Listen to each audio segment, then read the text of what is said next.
is the latest 11 Demands Substack post, which actually just went up like an hour ago. So this was something that Jason, whose podcast we're going to be on, actually said, I think during the Zoom hangout.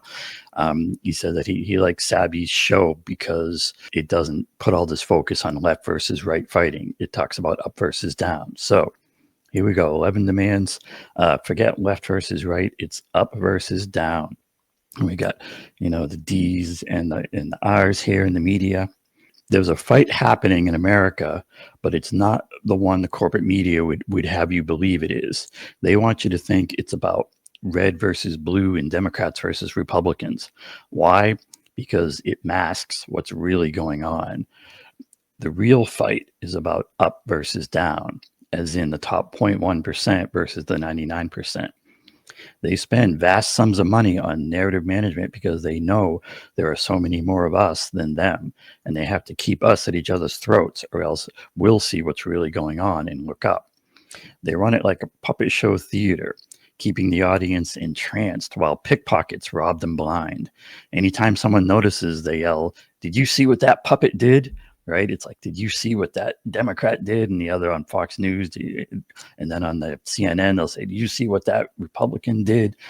And it's a show.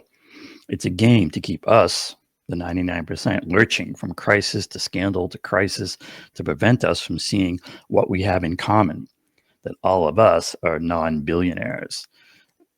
It doesn't have to be this way. But real change will require a new kind of politics, one that's based on a clear set of demands. And if you go to 11demands.org, you can read more about that. The No Kings rally show that people are hungry for change, but when it's co-opted by one of the red or blue teams, it just becomes part of that puppet show theater. Real change starts with real demands and ends with millions of people in the streets, not letting up until those demands are met. You can check it out at 11demands.org. Let's work together on getting there. And you can always hop into the 11 Demands site. A little ways down, there's the link into the 11 Demands list. And I think we'll be talking about all this and more tomorrow at 5 p.m. on the Option Podcast with Jason. So I hope to see a lot of you there.